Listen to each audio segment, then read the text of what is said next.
Hey, Pop-Tarts, and your parents, or grandparents, and maybe guardians. Today, it is time for the Quarantine Read Aloud series. We are going to pick back up with George Selden's The Cricket in Times Square, Chapter 5, and the drawings are by Garth Williams. Chapter 5 is titled Sunday Morning. The next morning, Mario came back to the newsstand with his father. Usually he slept late on Sunday, but today he was up before either of his parents and kept urging Papa Bellini to hurry. They lifted off the cover and Mario dashed inside. He held up the matchbox and looked inside. There was Chester, lying on the Kleenex. The cricket wasn't asleep, though. He had been waiting for Mario. He chirped once. Papa smiled when he heard the chirp. He must like it here, he said. He didn't run away in the night. I knew he wouldn't, said Mario. For breakfast, Mario had brought a crust of bread, a lump of sugar, and a cold Brussels sprout. He wasn't sure what crickets liked, so he decided to try him out on everything. Chester jumped over Mario's little finger into the palm of his hand where the food was. Back in the meadow, his usual diet was leaves and grass, and every now and then a piece of tender bark. But here in New York, he was eating bread and candy and liverwurst and finding them very tasty at that. When Chester had had so much as he wanted, Mario wrapped what was left in a piece of wax paper and put it inside the cash register. Then he slipped the cricket back inside the matchbox and took him over to one of the lunch counters. "Look," he said to the counterman, "this is my new pet. He's a cricket." The counterman's name was Mikey. He had red, curly hair. "That's a fine cricket," he said, peering in at Chester.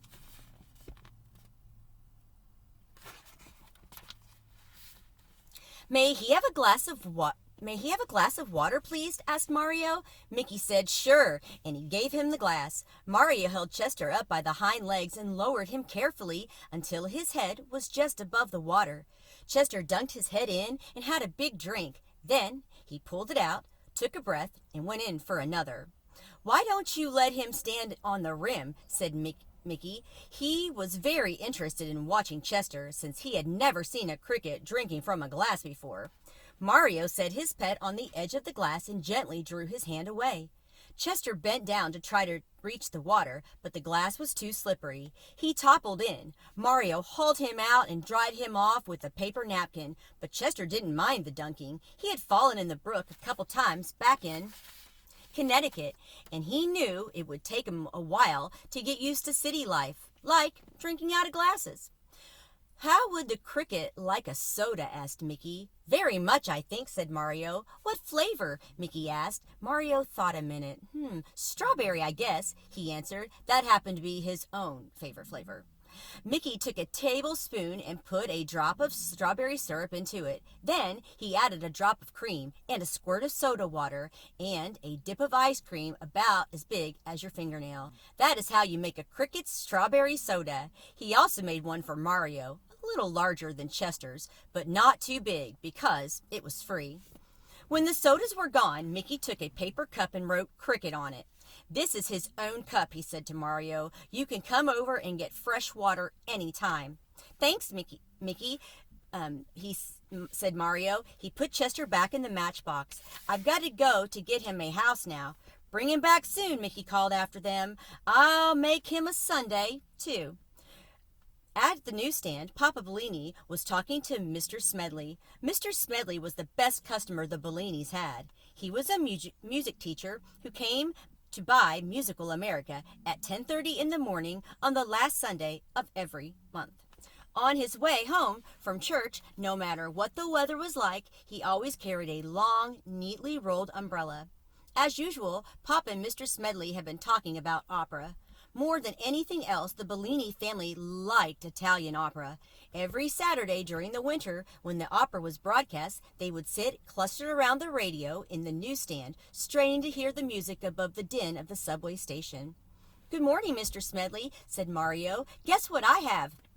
Mr. Smedley couldn't guess. "A cricket," said Mario, and held up Chester for the music teacher to see. "How delightful, Mr. Smedley," said. "What an enchanting little creature. Do you want to hold him?" asked Mario. Mr.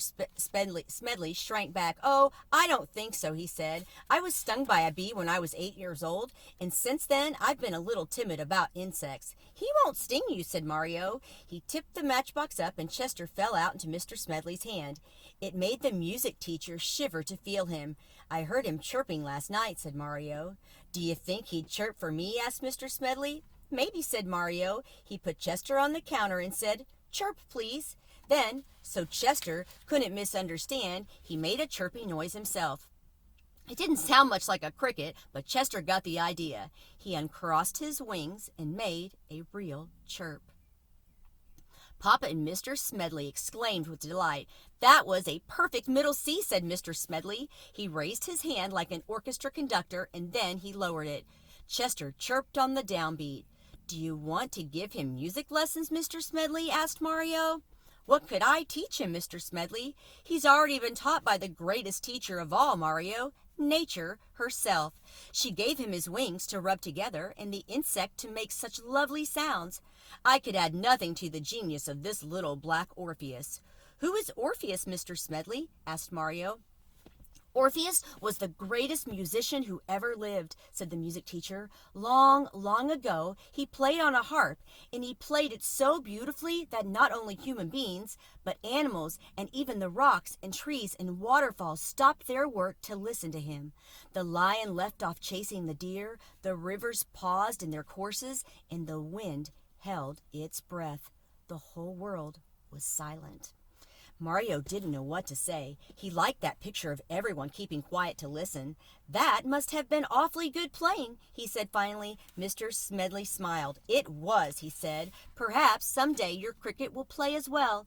I prophesy great things for a creature of such ability, Mario." "You hear?" said Papa Bellini. "He could be famous, maybe." Mario heard all right, and he remembered what Mr. Smedley had said later on that summer. But right now he had other things on his mind. "Papa, can I go down to Chinatown and get my cricket a house?" he asked. "A house? What kind of house?" said his father. "Jim Lebowski said that the Chinese like crickets very much, and they build special cages for them," Mario explained. "It's Sunday," said Papa. "There won't be any stores open." "Well, but there may be one or two open," said Mario. "It's Chinatown, and besides, I could see where to go later on." "All right, Mario," Papa Bellini began, but Mario wasn't waiting for any buts. He scooped Chester into the matchbox, shouted, "Goodbye, Mr. Smedley," over his shoulder, and headed for the stairway leading to the downtown subway trains. Papa and Mr. Smedley watched him go. Then Papa turned to the music teacher with a happy, hopeless expression on his face, shrugged his shoulders, and the two of them began talking about the opera again.